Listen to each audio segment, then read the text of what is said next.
Hello，各位好，我是 Revision Lab 修诊所的阿修，欢迎来到我的频道。如果你是第一次看我们影片，记得先点击下方订阅按钮，再打开旁边小铃铛，这样每次有新影片你都会第一时间收到通知。也帮我按个赞，让 YouTube 知道你喜欢这种类型的内容。谢谢大家，我们现在正式开始。OK， 我们今天呢要来聊一个超级颠覆你三观的主题，就是经济学的黑暗面。对，你没听错，就是那个你平常以为，不过就是跟股票啊、利率啊、通货膨胀有关的经济学。今天我会带大家一起踏上一段旅程，从经济学最一开始的源头讲起，看看这些我们现在觉得理所当然的理论是怎么样从世界大战的硝烟中诞生，然后在冷战的核武威胁之下变得成熟，一路发展到今天，甚至被用来分析反恐战争，还有我们最关心的地缘政治冲突。准备好了吗？那我们就一起来深入挖掘这个超酷的主题吧。我先问大家一个问题啊，讲到经济学家，你脑中第一个浮现的画面是什么？是不是那种穿着西装，盯着好几个荧幕的 K 线图，然后跟你分析股市未来走势的大师？还是那种戴着厚厚的眼睛，在大学的象牙塔里面计算着 GDP 跟失业率的学者？这些都对，但说真的，这些都只对了一半。今天我就是要来告诉你，经济学家那些最疯狂、最核心也最重要的研究，其实都跟战争、冲突，还有一个国家的生死存亡，也就是国家安全问题，有着密不可分的关系。这些你看不到的赛局，可能比股市每天的涨涨跌跌更深刻地影响着我们每一个人生活的世界。好，不卖关子了，我们马上从经济学的源头开始说起。好，我们故事的起点要从被称为经济学之父的亚当·斯密开始。大家对他的印象应该都来自那本厚到可以当枕头的《国富论》，还有他那个听起来很厉害的理论叫做看不见的手，对吧？但你可能不知道，写出这些理论的亚当·斯密，在当年最让他头痛、最让他辗转难眠的问题，根本就不是市场要怎么运作，而是要怎么样才能防止自己的国家因为宗教信仰不同而陷入那种血流成河的内战。这句名言大家应该多少都有听过，这就是看不见的手的核心概念吗？意思就是说，面包师傅做面包给你吃，不是因为他佛心来着，而是因为他想赚你的钱。每个人都出于自利，但市场这是看不见的手，却能巧妙地让整个社会都受益。这也是我们对亚当·斯密最普遍的理解，就是市场竞争好棒棒。但重点来了，他这个关于竞争的想法，最早最原始的应用场景，你绝对想不到，根本不是在菜市场，而是在宗教，在那个攸关生死的信仰战场上。当时亚当·斯密有个好朋友，也是鼎鼎大名的政治学之父大卫·休谟，他就提出一个想法。他说，你看，欧洲打了几百年的宗教战争，根本原因就是那些超狂热的神职人员跟国王结盟，整天喊着为上帝而战，然后人民就一头热血跑去送死。所以解法很简单我们把这些神职人员全部收编，变成领固定薪水的公务员，让他们变懒变没力，他们就没有那个诱因去煽动战争了嘛。听起来好像蛮有道理的哦，对吧？但亚当·斯密听闻直接摇头说 ：“No No No， 大错特错！你这根本是头痛一头，脚痛一脚。”他认为你这样搞，不就等于是让单一的官方宗教独占了整个信仰市场吗？我们经济学家最讨厌的就是独占了，独占会导致什么？服务品质低落，价格飙涨。而且重点是，当时的教会可不只是传教而已哦，还包办了教育、医疗、社会救助等等。如果搞独占，那这些重要的公共服务都会完蛋。所以斯密提出一个更猛的方案，他说政府不该管制，反而应该要保证宗教的完全自由竞争。你想想看哦，一旦开放竞争，你这个教派说要大家去打仗才能上天堂，隔壁马上就会出现一个新的教派说不用啦，来我们这边诚心祷告就能上天堂。再过一阵子，可能又有一个教派说，哎呦，祷告太麻烦了，来我们这边捐钱最快啦。你看，用市场竞争的力量，就把上天堂的价格，也就是人民需要付出的生命代价，一路杀到见骨，降到最低。这样一来，就没有人有诱因去发动宗教战争了。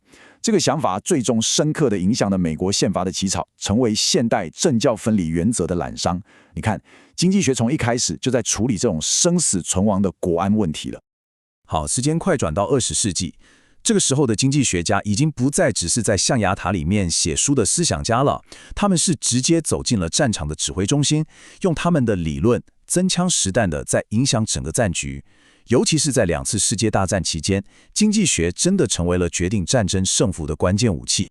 说到战争时期的经济学，我们就不能不提到凯因斯。第1次世界大战结束之后，各个战胜国在凡尔赛和会上，脑子里只有一个想法，就是怎么狠狠地惩罚、剥削战败的德国。你可以想象一下那个画面，当时的凯因斯在那个充满了复仇情绪的和会上，可以说是孤掌难鸣。他看着那些战胜国的领袖，只想着怎么瓜分德国，心急如焚地写下《和平的经济后果》这本书，像个吹哨者一样大声疾呼，说你们这样搞，德国经济绝对会崩溃，政治会不稳定，不出20年，一定会再打一场规模更大的战争。结果呢，根本没人理他。直到20年后，1939年，希特勒崛起，第2次世界大战爆发，大家才吓到，回头发现，当初那个书呆子经济学家说的，竟然全都是对的。而他那个战胜国不该惩罚战败国，反而应该帮助他们重建的伟大想法，虽然在1战后没被采纳，却在2战后以马歇尔计划的形式复活，奠定了战后长达半个世纪的和平与繁荣。接下来这一点超级重要，真的会颠覆你的认知。我们在课本上学的那个 GDP 公式 C+I+G+X+M， 你以为是为了学术研究吗？错了。我们现在每天在新闻上听到，用来衡量一个国家经济实力的最重要指标，它被完善出来的唯一目的，就是为了打赢希特勒。没错，你没听错，就是为了战争。当时，美国为了打赢2战，成立了战争生产委员会。他们面临一个超大的问题：我们国家到底有多少能耐？我们到底能生产多少架飞机、多少辆坦克、多少门大炮？要怎么样才能把民生用的汽车工厂转变成生产轰炸机的工厂？经济学家顾指奈就是被找来解决这个问题的人。他完善了国民所得的统计方法，让美国政府第一次能够像管理一间超大型公司一样，去精准地调度整个国家的宏观经济，把所有的资源都 all in 到战争生产上面。那最终的结果是什么？就是这张图显示的。2战打到后面，其实已经不是什么战术或是士兵勇气的对决了，它是一场纯粹的、非常暴力的工业生产力斩压。同盟国的工业产出是轴心国的2倍以上。简单来说，美国工厂生产飞机跟坦克的速度，比德国前线摧毁他们的速度还要快。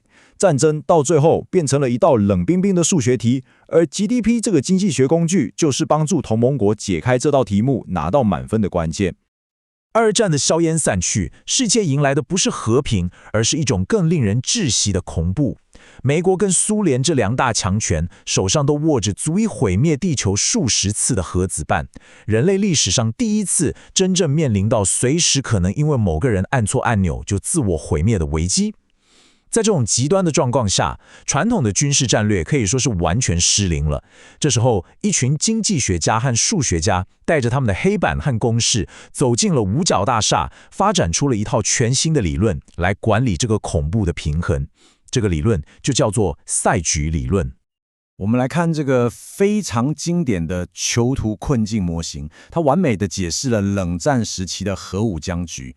你看啊，这就像2个人拿枪指着对方的头。双方心里都在盘算，如果我先开枪，就有机会干掉他，那我就赢了，收益是正一。但如果我犹豫了，结果对方却先开枪，那我就死定了，收益是负一。当然，最好的结果是大家都不开枪，世界和平，收益是0。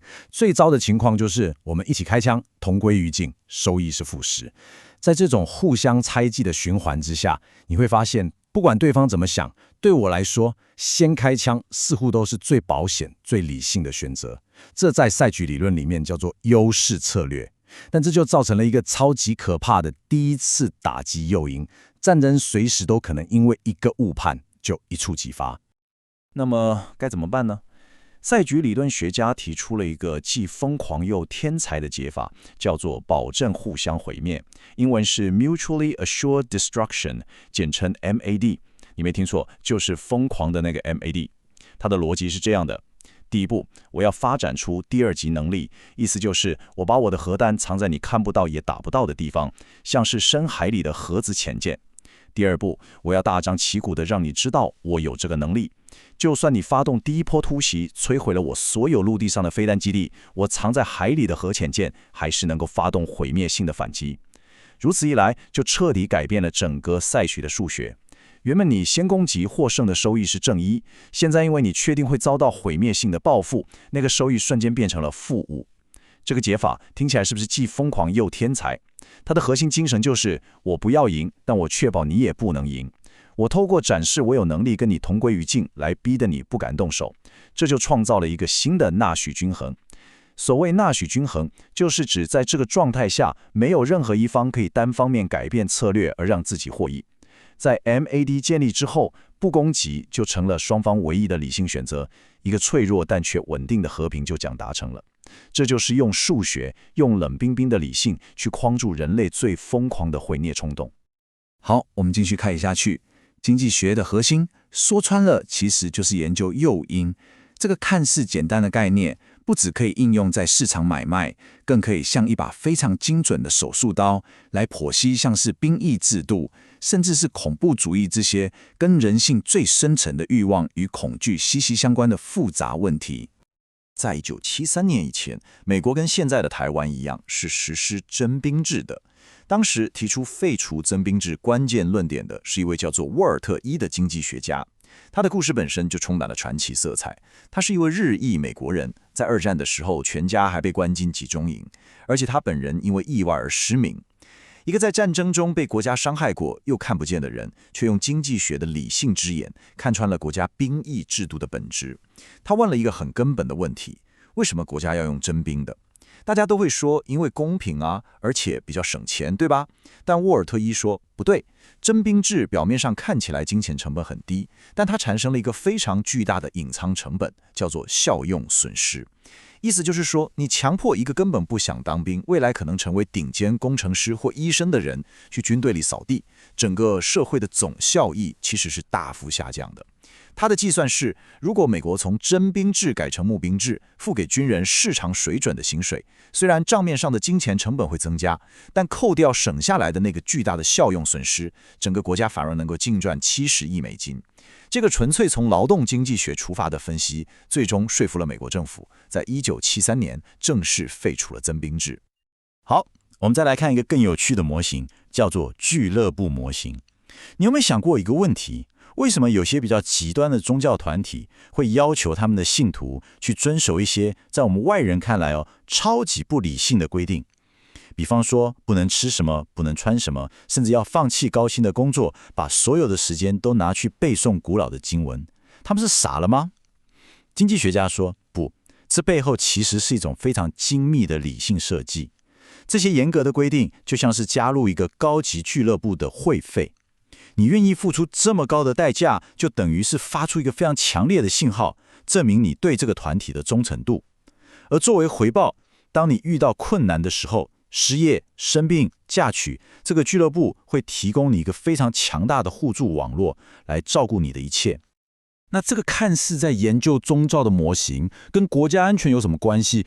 关系可大了。911事件之后，全世界的情报单位都在问同一个问题：为什么像盖达这种宗教型的恐怖组织，战斗力这么强，组织这么严密，而且这么难渗透？答案就藏在这个俱乐部模型里面。这些组织透过要求成员做出极端的牺牲，甚至是牺牲生命，有效地筛选掉了那些意志不坚、可能被收买的答辩车者。你想想看当你身边的每一个人都跟你一样付出了极高的代价，彼此的信任度就会非常非常高。这就解决了一个地下组织最头痛的问题——叛逃。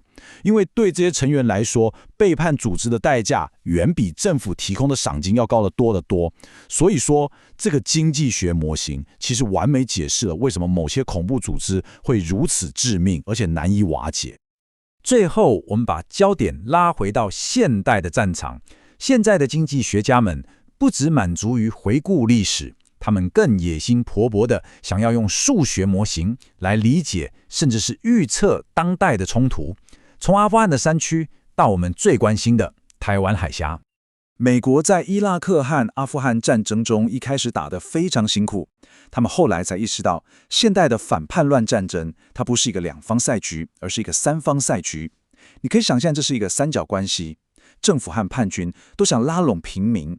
叛军可能晚上来敲你家门说，你不帮我掩护，我就杀了你。政府白天来巡逻的时候跟你说，你把叛军的情报给我，我就帮你家盖学校铺马路。那平民呢，就在中间选边站。所以这场战争的本质，就从谁的枪比较大，变成了一场争取民心的治理竞赛。哪一方能提供更好的公共服务、更好的安全保障，平民就会把手上最重要的筹码，也就是情报交给你。经济学家甚至用数据证明，在那些美军投入更多资源做地方建设的区域，暴力事件真的就显著下降了。这听起来已经很像在玩即时战略游戏了，对吧？但还有更夸张、更接近科幻小说的。